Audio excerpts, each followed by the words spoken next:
How do you write an email to a client? How formal are you supposed to be? What information do you want to communicate?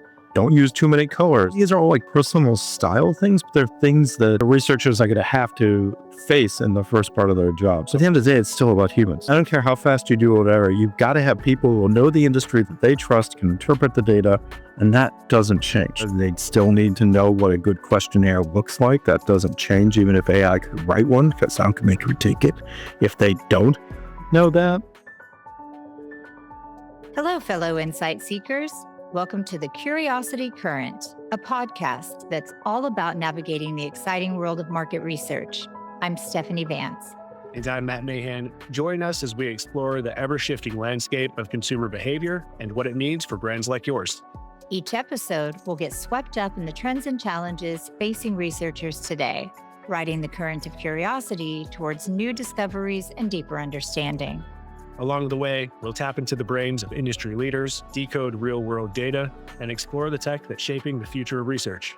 So whether you're a seasoned pro or just getting your feet wet, we're excited to have you on board. So with that, let's jump right in. Today on the Curiosity Current, we are joined by Don DeVeaux, Professor of Practice and the Masters of Science in Marketing Research program at Michigan State University. Don has spent over a decade shaping the future of market research professionals and recently received the Student Engagement Excellence Award for his outstanding mentorship and contribution to the next generation of insights leaders.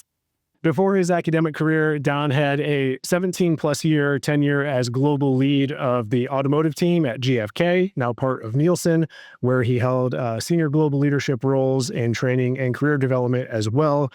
He also spent 17-plus years on the client side at General Motors. Today, Don will share how his industry expertise and academic approach are helping to mold the future of market research talent.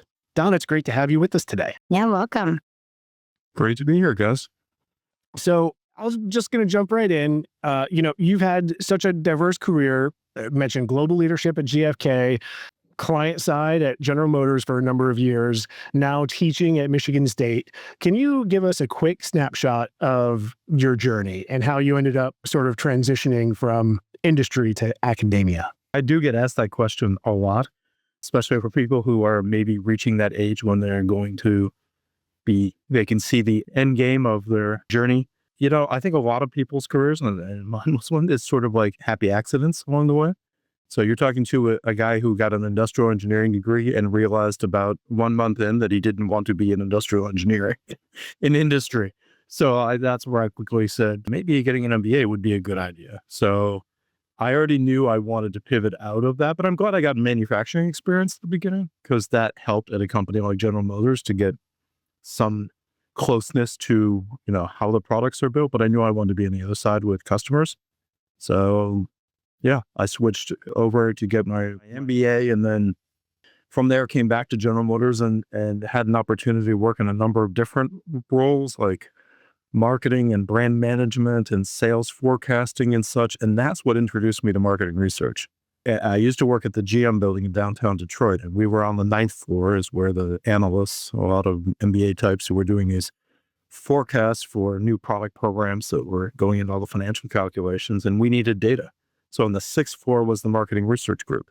And so we would spend a lot of time down there because they had all the information that we needed to be able to do our jobs. And I kept thinking, like, this is fascinating. Like, you guys have a lot of fun. You go out and get this data, you get to talk to customers all the time. So that's how I sort of got exposed to marketing research. And then after almost, 20 years at GM, when I was saying, I can see what I'll be doing here for another 20, or I can look for something else. I had a friend at a small research agency that had left GM, and she recruited me over. And that's how I got into that side of it. And to be honest, like a lot of people, the whole idea of leaving a big company and going to one that was much smaller was very scary. But then we got acquired by, a couple of very large research firms. So I felt back in my large company space again pretty quickly.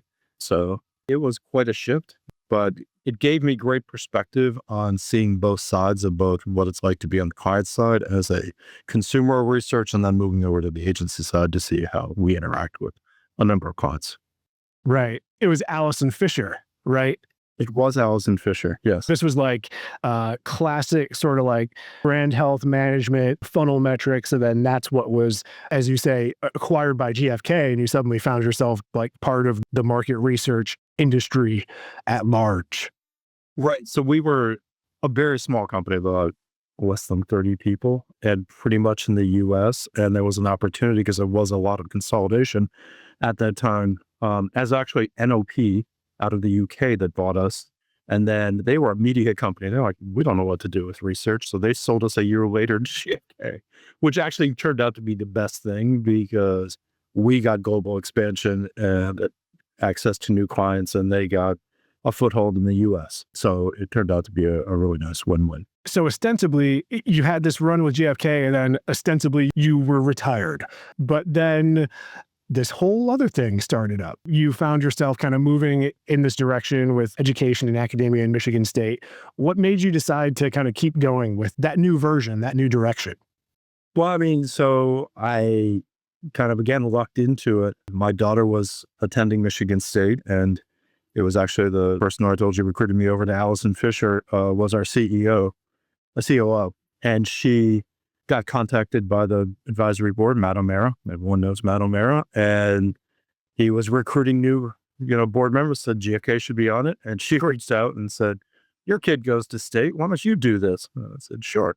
So I joined the advisory board and, hired interns like you and, started a great relationship. And I liked, being involved with this degree and meeting the students and hiring them and having input into, the kind of skills that are needed in the industry and all that sort of thing. And so, yeah, I was part of that and for 5-6 years. And then when I, saw that I was going to retire, I remember mentioning to the head of the program at the time, Rich Sprang, and said, I'm going to retire. And I said, can I stay on the board? He goes, no.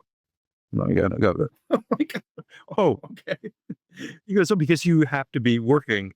But he then asked me, he said, would you like to teach? And I said, I don't know, maybe. And long story short, 2 weeks after I retired, I was in a classroom making it up as I went along, my first group of students. So yeah, and that I've just been doing ever since then. And I am retired and I do this for fun, but it's nothing like working. It is so rewarding and enjoy that.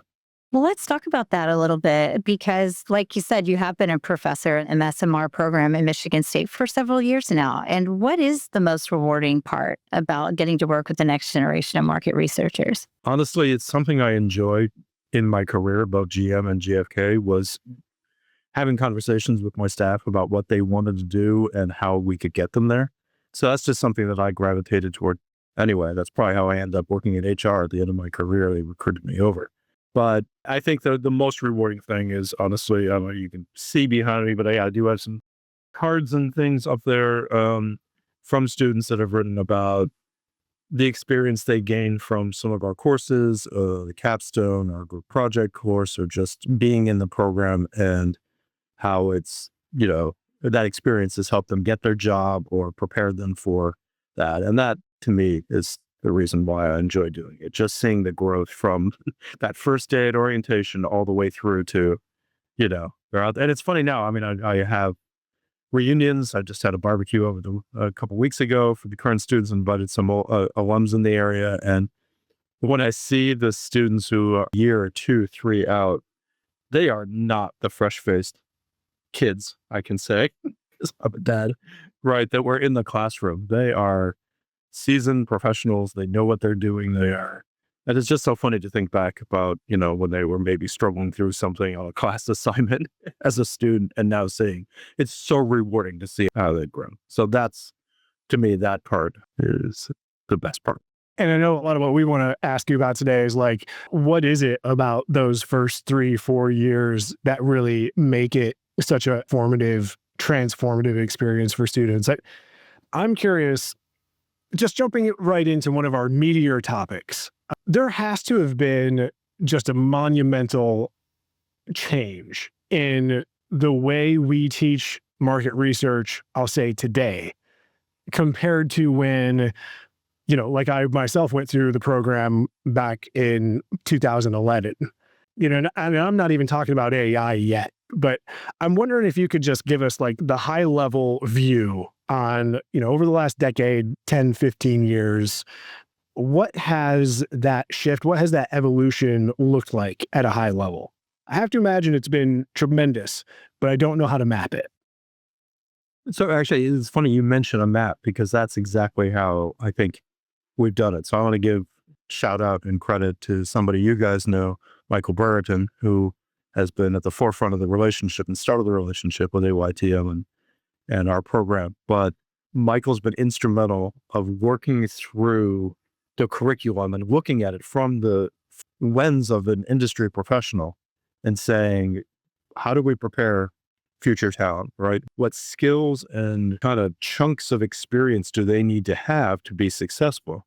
So we did do a big curriculum redo about 3 years ago, and it was more just making sure that we could fit in other content. But even before that, we were always listening to our board members and our alums and anyone we knew in the industry is saying, what are we missing? What do we need to do more of? That classic green, keep doing it, red, stop, yellow, adjust or whatever. So we've always been doing that. That really impressed me as a board member, how flexible and willing the program was to do that. So I'd say two things. One is the idea that there is a structure, no matter whether there's AI or any new technology or whatever, you still, as a market researcher, have to sort of define the business problem, how you're going to, gather the consumer information, how do you analyze it and, understand what it's telling you, and then how do you communicate that out to your stakeholders? Whether it's AI or new technology, whatever, that remains the same. So that structure has been there. And I think all we've done is looked at how our new technology is coming in that address how we can do that faster, how we can do that, so that it removes the burden of, repetitive tasks and such from that. But we still teach the fundamentals of, you have to be able to write a good questionnaire. Now, are there tools that help us with that? Are there templates? Absolutely. But at the end of the day, it's up to the researcher to be able to write that instrument or to be able to analyze it or to be able to say what it means. And so I think that part hasn't changed, but yes, we brought in new tools. And probably the other thing we focused on more is that second part, less about the data gathering, the business problem, because that really hasn't changed. It's more on, I got the data, how do I analyze it? Or maybe also, how do I collect it? And then for sure on the back end, how do I communicate it? Because when I was on the board, I remember there was so much discussion, yes, about new technology, but also about tell stories. Don't just say, here's the chart and here's the data that we can see. So yeah, I'd say in all those areas, there's been change. What do you think it is about because you mentioned like thinking about the research project lifecycle, the upfront stuff, the understanding of the objective and the articulation of the challenge. What do you think it is about that part that has so far sort of remained timeless? Like, why has that part not really changed in terms of how it's taught today? Great question. I'd say my answer is because it's people. This business is, even with automation and AI and everything, at the end of the day, it's people who need something done, talking to people who you're looking to help them. And so that upfront part, which I say in our two critical, like real world courses, the capstone and the group project course, you've got to get that right. You've got to make sure you understand what the client is looking for and make sure that your objectives tie to that, et cetera. And so we put a lot of emphasis on that because, that's just fundamentally not going to change. I guess in light of that, what do you think? And I think I'm particularly interested in from a soft skill perspective, because I think we probably could all align on the foundational sort of functional skills that researchers need. But what do you think, especially today, are the most critical soft skills that this generation of incoming insights professionals need to be cultivating? I'm really glad you said soft skills, because usually I get what skills do they have? And of course you have to talk about all those fundamental skills of technical prowess and analytics and all of that. But soft skills, I think, is the area that it's hard to teach, and it's not something we generally put focus on. I'd start with communication, because that's something that actually in the group project course, we talk about just even like How do you write an email to a client? Like, how do you do that? How formal are you supposed to be? What information do you want to communicate? Don't use too many colors and things. And these are all like personal style things, but they're things that the researchers are going to have to face in the first part of their job. So I think being able to communicate via email or written communication, be able to communicate verbally and articulate your thoughts is really critical. I'd say next is probably that idea of critical thinking and just being able to process what it is you're hearing and have empathy for whoever the stakeholder is you're working with. And again, we try to bring as much as that as we can into the classroom of just putting yourself in the other person's shoes and being able to play back what you hear. I think that's something that I hear a lot from talking to companies on the board about, making sure that the students have an opportunity to practice those listening skills and those communication skills. Definitely agree. It's funny because I keep coming back to this thing that you said, Don, about how different the students/recent graduates are after that first, 2 to 3 years in the wild, so to speak, compared to when you last saw them in the classroom. And I wonder, is it because they have learned some of those fundamental soft skills? Is it because that they've built up their confidence? Is it just that what is so important about the first 2 to 3 years post-graduation in a young researcher's career? So you brought up confidence, and I'm really glad you did. I think that is the biggest thing that I know that many folks going into any job, but particularly in this field, because there wasn't many market research degree opportunities, right? Everyone learned on the job. If you go back to people who've been doing this for 20, 30 years, there was no MSMR program at Michigan State or Georgia or elsewhere. So that ability to jump into a role where you're like, this hasn't been done or whatever. So that idea of imposter syndrome is something I see a lot of, that I think that just doing it with practice, and I remind students all the time, it's just practice. It's just reps. You're going to get it. And so don't worry. I mean, we do a questionnaire the first time in group project. I'm like, you're going to do so many of this. You'll be able to recognize your own things that you typically do that, or what you're really good at and what other people will catch. And anyone who tells you they can write a perfect questionnaire that no one's going to have any comments on is just probably not telling the truth, right? We are. So it's just trying to set that grounding with them. And I think it's two things: that they gain confidence and they just get reps. And I think that just makes them just seem so much more comfortable and at ease than, when they're still going through the first time. It's all new. And we get that. So we try to give them that safe space where they can kind of screw up a little bit and hopefully come out the other end, going, that was great. Well, and the reality is, and we all know this too, but they're going to continue to make those mistakes. And, through their career, the best learning moments I've ever had that just stick out to me for myself and for all the, folks who have worked in my teams over the years are those projects that just really go sideways, right? And you first take the task of fixing the issues, your problem solving, right? But at the end of that, I always love that moment where you get to debrief and somebody's being so hard on themselves and you're like, let me tell you something. You're never going to forget this. You will never make this mistake again. So don't I know that's a painful lesson, but you're going to carry this forever and you will never do this thing again. This is how we grow. So it's a very iterative, growing kind of role, I think, in market research. This is off topic. Let me tell this little story. I had a director who came into my office at GFK who were doing an overseas study, and we messed up something in the sampling frame or something. It was definitely our fault, not the clients, not the vendor. Person came in to tell me what had happened and what they planned to do about it. Through and told what the financial impact would be. Okay.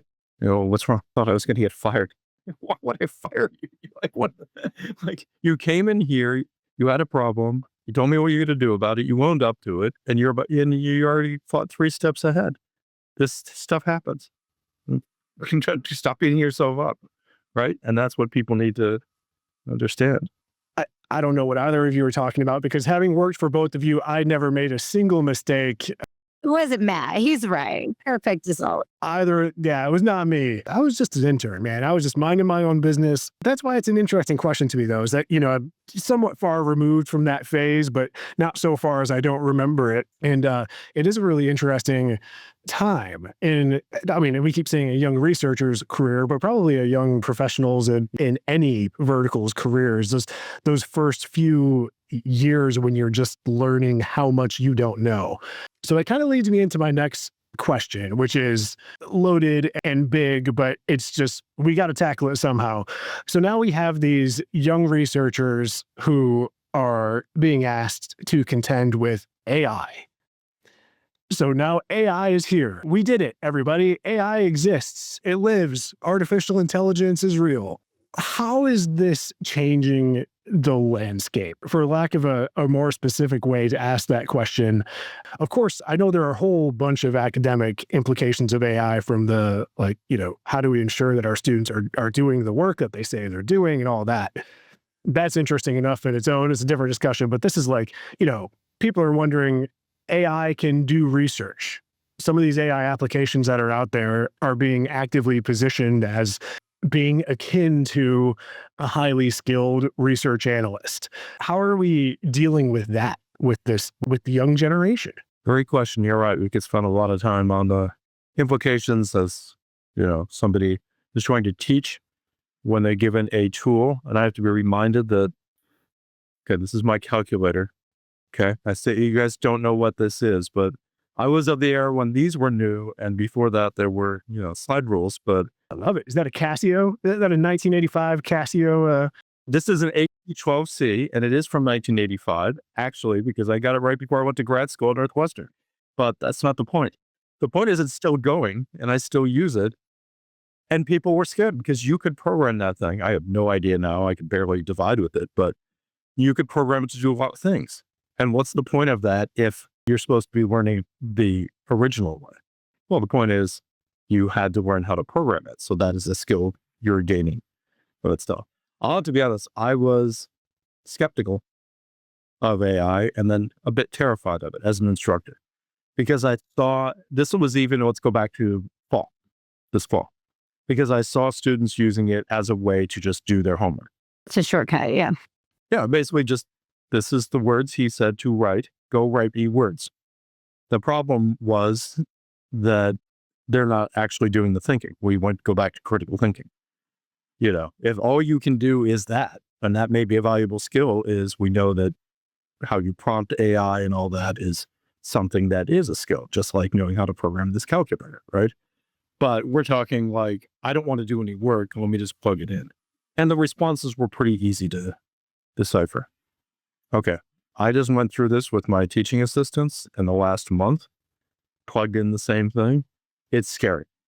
Now, the other thing that I learned about it is trying not to be afraid of it from that standpoint. The students who want to learn will use it in the right way. We say that you need to have hands on your keyboard, right? This needs to be something you do for your boss. That's how we sort of try. This is future you is going to be out there working in 6 to 12 months, and you need to be able to do this.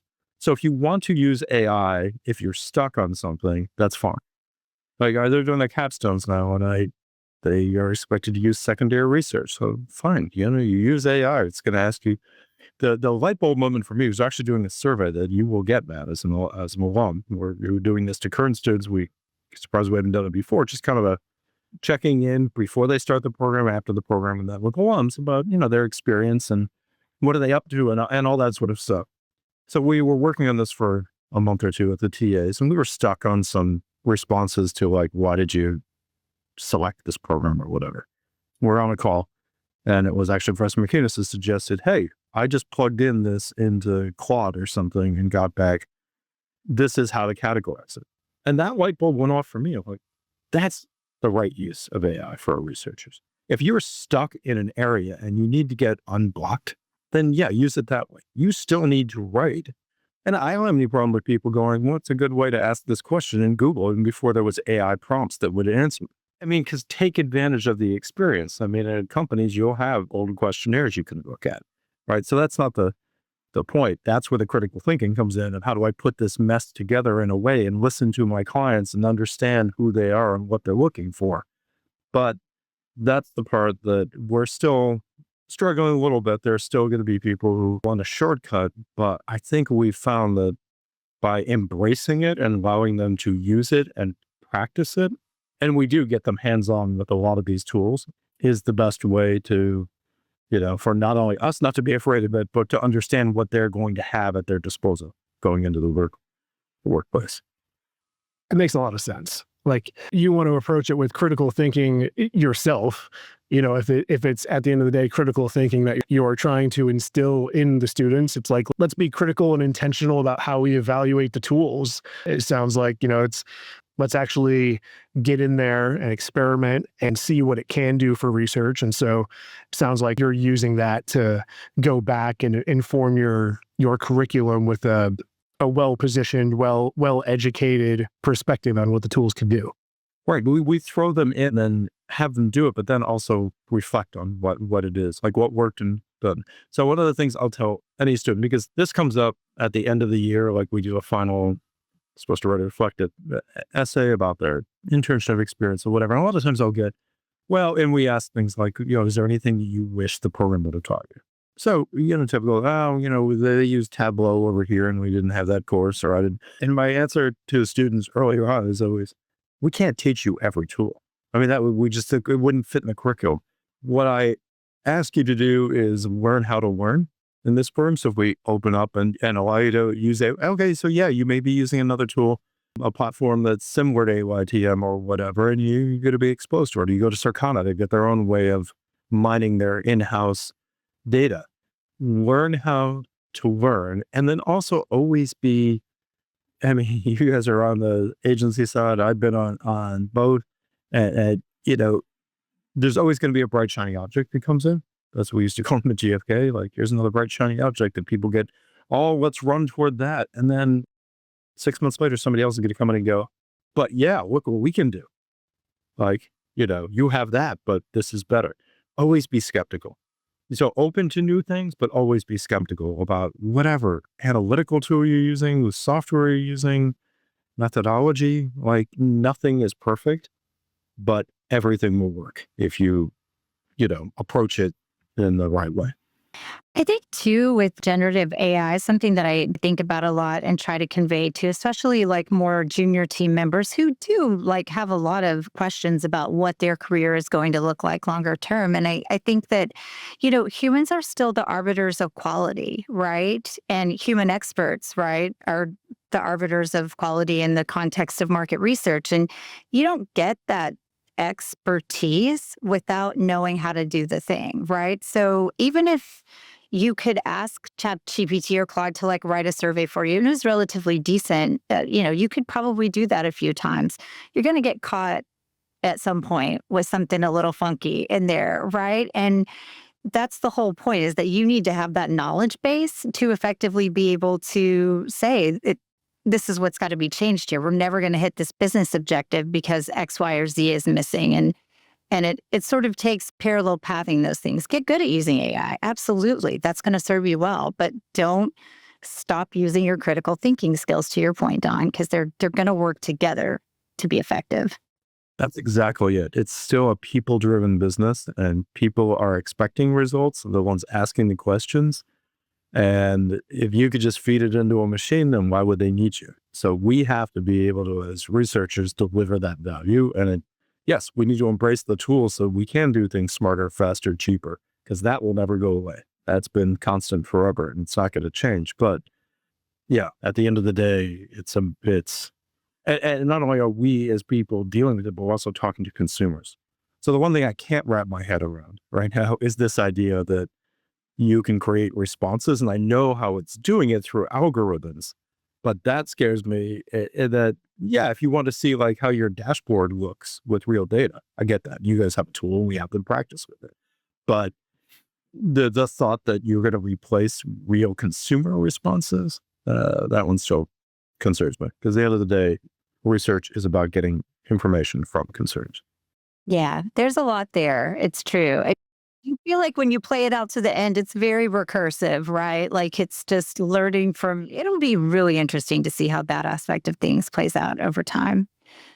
If we can switch gears a little bit, I mean, I know we all love to talk about AI, but I'm curious, and you talked about this a little bit already, but I would love if you could, from your perspective, and I have a little bit of perspective on this too, but what gaps do you see between what's being taught in the classroom and then what's expected in the workplace when you have these MR grads going out? And like I said, as a hiring manager, especially on the supplier side, and I think that's, it's unique to the supplier side.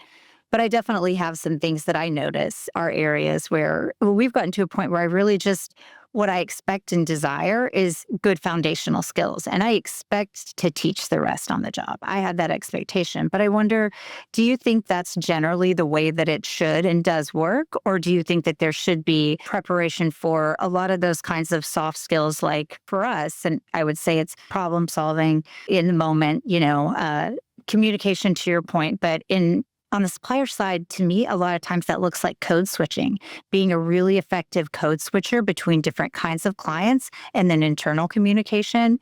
And then just being able to juggle a lot of different projects and different brands and different types of products, right? Because that's something that you don't experience as much on the client side. So I have these little areas where I know people are going to be overwhelmed at first, and it's kind of in those areas. And so I try to ensure that we have the space to start working on those. But how do you think about those gaps? Yeah, where is the right place to be addressing them? Great question. I love the practical nature of this conversation because that's what really, again, attracted me to teach and be involved with the board. So it's something I've been thinking about for a long time. Look, you can't just give people experience. Like to your point about the 2 to 3 years out, that's because it's been 2 to 3 years of them doing the job, running into those roadblocks, stumbling a little bit, having a great mentor or manager who guides them through it. But hopefully they are coming in like that director I mentioned with not just here's a problem, but like, here's what I tried to do.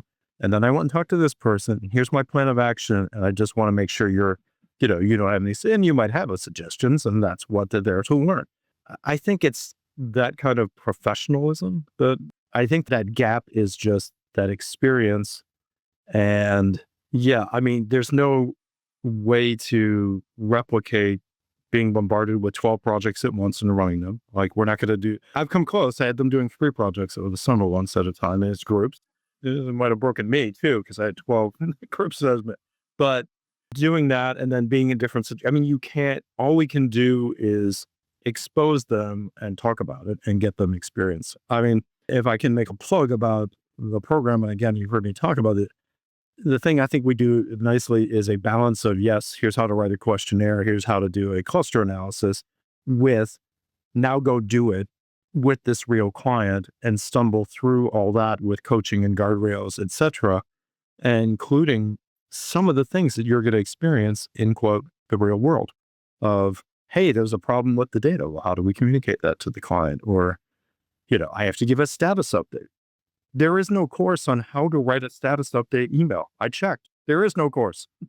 So we try to communicate, and we give them like project management tools, which is another thing that I'm very passionate about. Actually, it's the last rollout I did at GFK. My training job was project management for 14,000 employees, because everybody needs to know how to get their work done. And there are certain, skills and things like that. So I think the best that we can do is just try to at least expose them through some examples that they come and are ready to hit the ground running. But yeah, they are still very much a blank slate by the time they get to you guys or the client side, right? But hopefully they're a little bit, they're ready to go. Yeah, for sure. And they are. I mean, like I said, we have that expectation that that's the work that we're going to be doing with them, right? Like we don't have to teach them how to interpret a crosstab. They know how to do that, right? It's that we have to teach them, the soft skills of working in an environment with clients. I'm curious, do you think that there's a bigger role for like internships and market research? Or do you feel like, there's enough and as many people as want to do internships and should are probably having that experience? It's interesting because when I started on the advisory board, it was all about internships. I think, Matt, you had one with us, and then I think you had one at Toyota. Yeah. Yeah. Okay. So that was the model we were told. And it was fall students. So we had 2-3 month opportunities. And then students started to accept full-time jobs. And like the difference between an internship and a full-time job is, I mean, okay, some internships are like, we used to joke, oh yeah, you're the student. And at the end of the 12 weeks, you're going to tell us about your project over a lunch and learn about you reorganized the supply closet. And that's all they did. Right. Whereas our experience, and Matt can attest to this, was no, you're going to do the job of the person that you would be hired as a full-time. Like, we're just going to throw you in and you are going to do that job because you need to see, A, we have work to get done. And B, you need to see what that job is. So to see if you want to take it on. And so I look at internships as almost a two-way trial, right? Between the company and the individual. And so I do think internships are a good way for both sides to get that exposure. I think it'd be great if there were internships with more of a guaranteed pathway into full-time.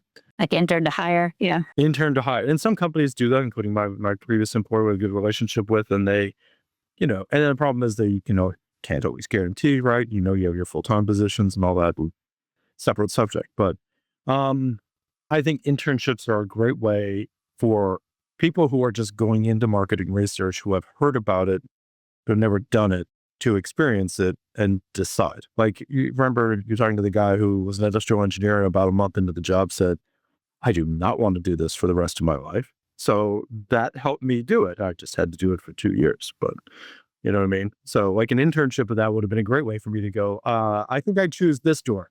We've kind of already started to nibble around the edges of this next question, but I'm just curious to get your thoughts, Don, given you've had time, agency, client side, on the education side, involved with internships. What does a more ideal partnership look like between academic institutions and the insights industry broadly? Like, what does the next, if we were to develop the perfect program, what would that look like today? That's a pretty heavy question. I don't think I can, speak on behalf of everyone. Fix all the problems. Fix them all now, Don. Well, I think, again, I'm going to toot the horn of the people, who came before me in terms of this program. I've been told that our motto with partnering with the insights industry in the MSMR program is a hallmark, even within Michigan State, and particularly in the Broad College. That the fact that we now have over 100 companies on the agency and client side who are willing to give their time, their expertise to mentor our students, to come speak in class, to maybe give us, access to tools and come in and talk about and show the students how to use it, is the best way to work together. Because the students get, we can all talk from our textbooks. I was going to grab a textbook with another one, right? I can pull up a textbook and go, here it all is. But that's great. And we have some of that. But to be able to talk to people who are actually doing it and have that back and forth, I think is the best way. So I think having willing partners who want to engage and provide input, because it is an investment. I get that, of time mostly. But I think there's something that folks in the industry take away too. Yeah, it's beneficial for both parties. Yeah. Yeah, because everybody went to college and enjoys, I think everyone likes mentoring and coaching. And I found that, which is why I'm generally not in need of more mentors, because everyone likes doing that and talking to people because they all can remember that time, right? So I don't know if that answers your question, but I think that model has worked out pretty well. I think to go back to the mutually beneficial aspect of it, like when I think about the relationship between MSU and AYTM, where students are like running or executing their capstones on our platform, or some students are, what's so nice about that for us is those are people who, when, we hire a lot from your program and they know our platform already, right? They absolutely have a leg up coming in. Like, that is less training debt that gets created on our side. So that's a win. The other win for us, though, is when that same cohort of folks end up on the client side and they're like, hey, I know a platform that I've used that was pretty, that was intuitive, and we were able to do our capstones, because so many organizations really take the lead of user decision makers when it comes to DIY platforms within their companies, because those are the employees who are ending up, sitting in front of the keyboard and using that tech specifically. It's not their directors, it's them. And so they really do tend to be part of the decision-making process. And so I just wanted to call out, it's really beneficial for us too. I think it's such a win-win. I mean, honestly, I've seen it from the alums. I mean, they are and we're not just talking large corporations, but even the, small ones, where again, DIY is probably a great way to go, and the students got to work with what they're comfortable with.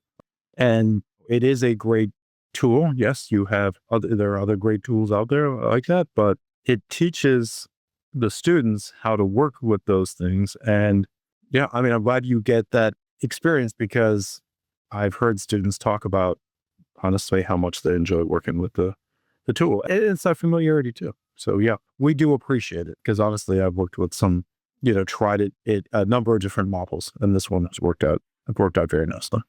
Love it. Well, okay, to switch gears on you yet again, and really we're just flipping the script a little bit on this one, but do you have advice for companies now who are looking to invest in early career researchers? And I think what I mean by that is, like, are there any common missteps that you see companies make when they're onboarding or developing new talent, especially those that are coming from like a master's program? Are they underutilizing them? I don't know. Leave it to you. That's interesting, because I had lots of conversations with folks in the industry and HR and such. So you bring up a couple points. I have heard some companies say, hey, we value the fact that this is a master's program. We're going to bring them in a level higher than maybe our entry level. So they might bring them as a senior analyst versus an analyst. Now, again, then we're back to but have they really had enough time and experience, even that 1 year, that first year of working through it? My history of the 800 plus grads that I know of is that, yeah, they can hit the ground running, but, so that's one thing where, depending on the training program, they may want to look and say, yeah, but they have done these projects. Because I've heard students, again, the cards behind me, saying, because we did that, I talked about that and I was able to jump in and I did this. We actually did that thing that, I didn't think I'd know how to do, but now I do. At least I've been through it. Maybe using a new tool, different in situation, but I've done it. And so again, that confidence. So I think just look at the skills, look at your training program. There's no problem with people going through, again, more. I think training is great, standardization. I think having a model where they can fit in and learn how to get hands-on on things is important. To have some sort of structure of, this is what we want, what the job entails, and what we want you to do. I've heard that mentors are a very good thing, whether they're, not managers, but having a mentor that you can go to and say, hey, I don't want to bother my boss, but, this broke. And what do we do? Or what does this acronym mean? I don't know what we're talking about. Yeah. I'm literally on a call and I have no idea what they just said, right? That support system is very valuable. You guys are a remote company, which is fascinating to me. As somebody who closed all our offices at GFK and has been sitting in this office since he retired. But I worked in and I'm sure you guys did too, in offices earlier on in my career. And there's value to that, but there's also value in the flexibility. I think that, having lived through COVID, there was definitely a feeling of folks who were put into pure remote roles into an internship were feeling a bit lost and abandoned. I heard that a lot. And then I heard also the positive, and again, go back to these essays I'd read again in the summer, of same situation, but there was structure. There was, go meet these people remotely, and, we're going to have virtual, whatever connections and meetings and things like that. You're going to work on a project together throughout. Those people were like, this was fine and great, but the ones who were left completely on their own and just felt like, abandoned, that didn't work. So just be very mindful of, how can you integrate these people into your organization and make sure that they understand they're part of a broader piece of the puzzle and how they connect in. Yeah, that's great advice. That's such a great point. I was going to ask you about mentorship. I know we already talked about it a couple of times in this conversation, but obviously I know it's something that's very important to you. I think you talking about your own accolades is a special kind of torture for someone as humble as yourself, but you did recently grab this Student Engagement Excellence Award from Michigan State that really reflects the investment you make in your students' future. Given everything you know about that and everything you just shared about the importance of mentorship, how would you advise a young startup researcher to identify a good mentor? How does that person find the right person to fill that role, which is kind of challenging, especially as you just pointed out, especially if they're in a remote workplace, but just in general? Yeah, I mean, the first thing you have to remember is there isn't just one mentor that you latch on to, right? You're building a network. So we do talk about something I brought in, the things like networking and how to build that, like those skills that are practical about your career that you can't even imagine, but it will be there the day you start, right? When you talk about that, there's a number of different types of mentors. There are people that will go and people in your network who will cycle in and out. I mean, mentors typically should not be your direct manager. They have their own role, and all of that should be somebody that you're comfortable talking to, perhaps at your level or whatever, but it could be somebody who's higher up, but in another area. I mean, I think it's just, at the end of the day, a great mentor is about that relationship, that the mentor wants to provide advice and connects with that individual, and that the individual, the mentee, is also, feels that there's a connection and something they can get from it. I mean, we connect up, I do in my course, all the students with whatever mentors I can get from the industry, including alums and folks like yourself. And I tell them, look, sometimes it's going to be great. And other times it'll be like, you'll do your 30, 45 minutes and you'll both be kind of like, all right, that was great. And nobody's giving signals that they want to stay in touch. And that's fine. That happens with, that's just part of life. But most of the time, you will start to make a connection. You want to stay in touch with that person. And so I think it's just, finding out who that it isn't about collecting. Like, I'm trying to visit every Major League Baseball stadium. And yes, I would like to get to my 30. I am collecting stadiums, right? But in this case, it isn't just a numbers game. Like, how many people can I get on LinkedIn? It's about finding the quality and the human connection. So that would be my advice, is don't just have one, and try to find out which ones resonate with you and make it two-way. Like, as a mentee, you should be thanking your mentor and should be, giving back what your progress has been and how they've helped you. And those I'll make sure mentees understand that while the mentor is willing to do it, it's really great to hear the feedback that you got something out of it, that what you did had an impact. Send them the card. Totally. And then really the ultimate payback is paying it forward, right? Oh, absolutely. I love it when they raise their hand and then we hear about the food chain and how these things have been passed on. That's absolutely wonderful.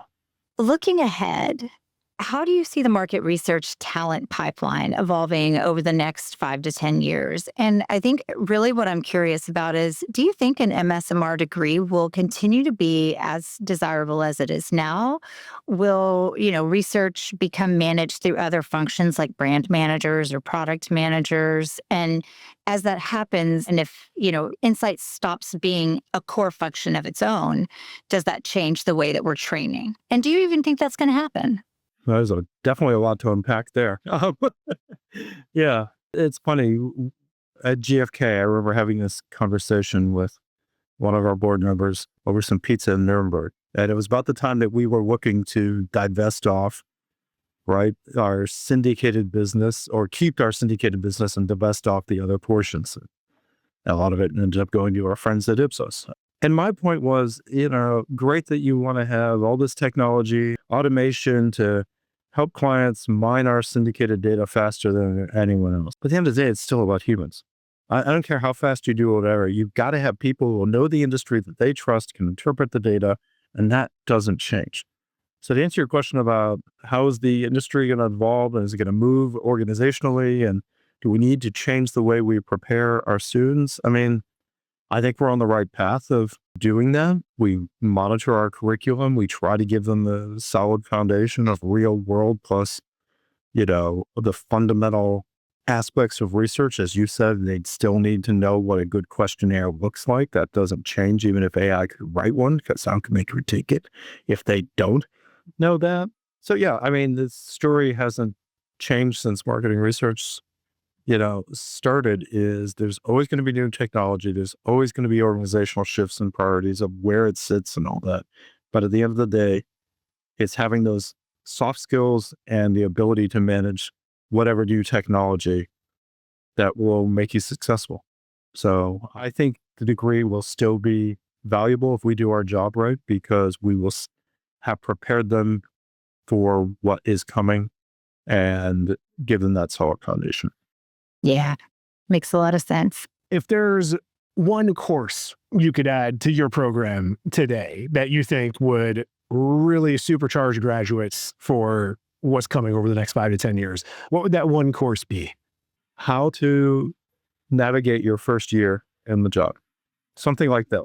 Oh, I love that. Just something that prepares them for the situations. I can imagine, we even done this in the seminar where I brought in guest speakers. Like, here's a scenario. Your coworker comes to you with this problem. And like, what would you do? Like, we deal with parts of that in some of the practical applications in all of our courses with real case studies but there's nothing that prepares you for that unknown other than working through it.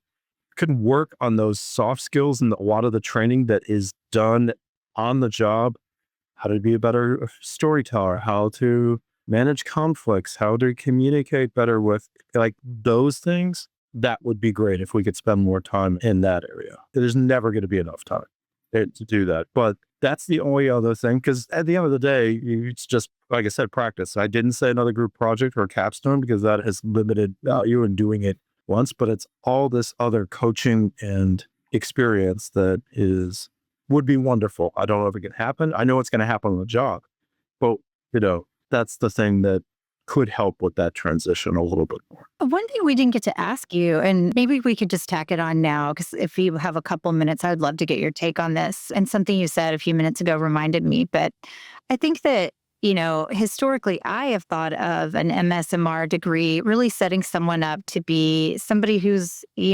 working either on the client side or on the supplier side, but executing market research projects or consuming them, and managing them on the client side to, make recommendations that are going to have a business impact. But my point is really in the business of insights very directly. But I feel like, and I think especially because I work at a platform now, an Agile Insights platform that does have an agency within it, but we are a platform, I think first and foremost. And there are all these other roles that require and really benefit from having somebody as a strong researcher in that role. And it is things like a customer success. You mentioned it, and I just was like, oh, yeah. Oh, because we love to hire people with the research background into a customer success role. And it looks a lot different. You're not always executing, but you are consulting. You are guiding people along a journey of doing that themselves. And I feel like there are adjacent roles in the sales world also where, being a sales consultant, sales engineering, those kinds of things.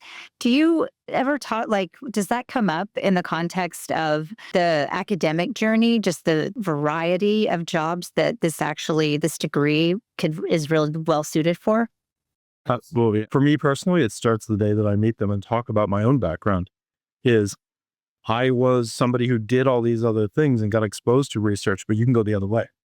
And people do go the other way. And I point out grads who were in insights at Wolverine Worldwide who are now on the brand management team or running in that. We just talked to a brand manager at Coke who's working on some of the, flavored water beverages.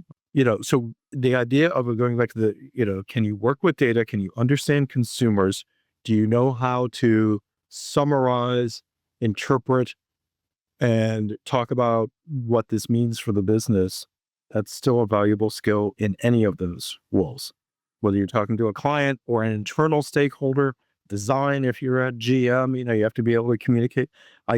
So this type of degree can set you up for those kind of movements. And we've seen that in our grads, and I've seen it in my own experience that, don't think of it as like, oh my gosh, I'm going into research and I have to stay there. Just like I was an industrial engineer who said, you know what?